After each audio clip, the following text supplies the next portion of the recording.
जत 24 न्यूजमध्ये आपले स्वागत आहे। नमस्कार, मी मच्छिंद्र बाबर, आपण पाहत आहे जत 24 न्यूज। नमस्कार। जत विधानसभा मतदारसंघातील मायबाप मतदारांनी विधानसभेचा सदस्य म्हणून मला निवडून दिल्याच्या नंतर काही बाबतीमध्ये माझी जबाबदारी वाढलेली आहे। लोकांच्याकडून मोठ्या प्रमाणामध्ये अपेक्षा आहेत। मी विधानसभेचा सदस्य होण्यापूर्वी जेव्हा मी विधान परिषदेचा सदस्य होतो तेव्हा संक अप्पर तहसीलदार जे आहे यातून काही गावं उंदी अप्पर तहसीलदार यांच्याकडे वर्ग करून नव्याने उंदी अप्पर तहसीलदार कार्यालयाला मंजुरी मिळावी यासाठी मी मागणी तत्कालीन सरकारकडे केली होती। मला वाटते मार्च 2024च्या दरम्यान महसूल मंत्री राधाकृष्ण विखे पाटील साहेब यांच्याकडे एक बैठक पण झाली होती आणि त्या बैठकीमध्ये सविस्तरपणे आम्ही मांडणी केली होती। आता ती प्रक्रिया पुढे जाते आहे।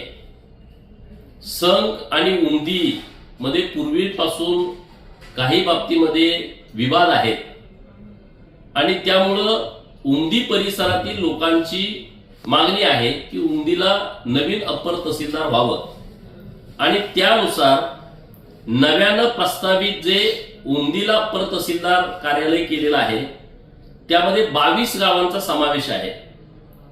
त्यामध्ये उंदी, विठ्ठलवाडी, उटगी, लमाणतांडा, उटगी, निगडी बुद्रुक, सुसलाद, सोनलगी, बोरगी खुर्द, अक्कळवाडी, माणिकनार, बोरगी बुद्रुक, बालगाव, हळली, करजगी, वेळोंडगी, जाडरबोबला, सोन्याळ, लकडेवाडी, गिरगाव, लवंगा, गुलगुंजनार, जालिहाळ बुद्रुक अशी 22 गावं उंदी अप्पर तहसील मध्ये येत आहेत, प्रस्तावित केलेली आहेत। उंदी अप्पर तहसील कार्यालय निर्माण झाल्याच्या नंतर अप्पर तहसील कार्यालय संक यामध्ये राहणारी गावं 29 आहेत।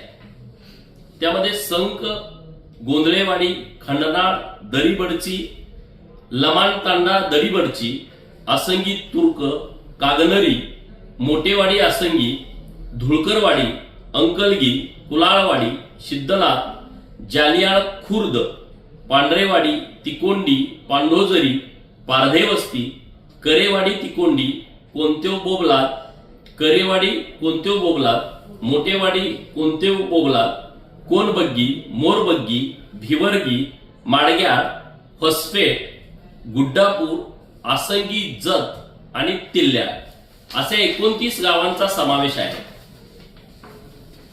माझा स्वभाव कोणावरती अन्याय करण्याचा नाही, सर्व घटकांना न्याय देण्याच्या दृष्टिकोनातून हा आमचा प्रयत्न आहे। लोकांनी कोणत्याही अफवांवरती विश्वास ठेवू नये। आम्ही जे करेल ते योग्यच करेल। संक मध्ये वेगवेगळी कार्यालय यावीत यासाठीचाही माझा प्रयत्न सुरू आहे आणि त्यातील एक भाग म्हणून एक मोठं हॉस्पिटल आपण सरकारी प्रस्तावित केलेलं आहे, ते पण मंजुरीच्या टप्प्यामध्ये आहे। रेशीम प्रशिक्षण उद्योग केंद्र हे संकला व्हावं यासाठी वस्त्रोद्योग मंत्री महोदयांच्याकडे मी एक मागणी केलेली आहे आणि त्याच्याबद्दल सरकार सकारात्मक आहे। तर अशा पद्धतीचे वेगवेगळे निर्णय राज्य सरकार संघच्या बाबतीमध्ये घेत आहे। तर सर्व विभागातील जनतेला याविषयीची सविस्तर माहिती असावी यासाठी आपल्याशी आज आम्ही बोलतोय।